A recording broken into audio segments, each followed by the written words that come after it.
Hello, good evening mga kabagtit. Eto, ako po si Super Fairy. Kung meron kung may Diwata Pares Overload, meron namang Super Fairy. Eto nga yun guys.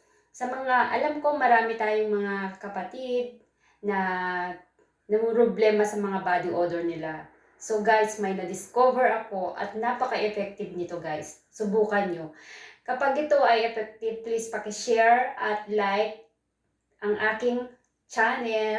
Oh, para naman po guys, maano ng mga ibang kapatid natin na problema kasi 'di ba yung mga iba nahihiya na sila kung minsan may gusto na nilang magpakamatay, mga ganun-ganon. Kung minsan, ayaw na nilang lumabas ng bahay kasi nahihiya. Tapos yung iba tinutukso, di ba? So, wag na po kayong mag-alala dahil meron na po tayong paraan dyan.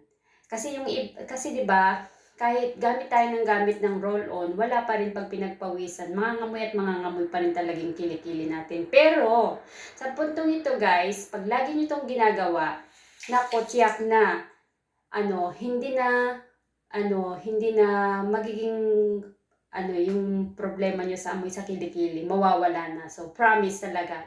So, pakilagay na lang guys yung comment nyo kung effective ba talaga tong sinasabi ko. Sinishare ko lang naman to para sa mga kapatid natin na walang pambili ng body odorant, 'di ba? So, kung may Colgate kayo diyan. So, Colgate, kahit anong klaseng Colgate, guys.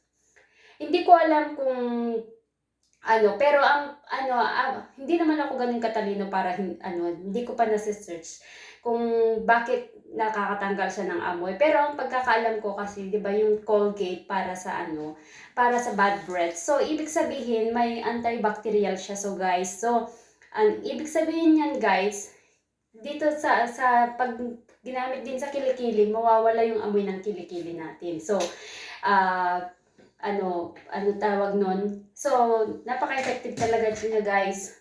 So, ituturo ko sa inyo. Siyempre, huhugasan nyo muna ng sabon yung kilikili nyo. Ganito guys. Hugasan nyo ng sabon. Tapos, kahit anong klaseng sabon, hugasan nyo siya guys. Kahit anong klaseng sabon, hugasan nyo siya. Tapos guys, pagkatapos nyo mahugasan, kunin nyo na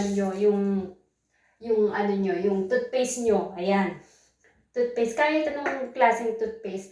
Pero ang ginamit ko kasi guys, ito siya. Yan. Pero kahit anong klaseng toothpaste, pwede siya guys. Tapos ngayon, ipapahid nyo, ihugas nyo dito sa kilikili nyo. Ganyan. Yan. Wag nyo masyadong ikuskus ng mabuti guys. Kuskusin ng mabuti guys. Yung mild lang, yung lang. Kasi para hindi naman magka-rush yung natin. Kasi di ba magaspang yung toothpaste. Ayan.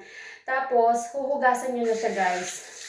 And then, pagkatapos yung mahugasan guys, tignan nyo, ang sarap ng feelings. Tapos yung, hindi makangamoy ng buong maghapon yung kilikili nyo. Saka, kahit pinagpapawisan kayo, hindi talaga mangangamoy, promise. Okay, yun lang guys. Thank you. And please share and like comment your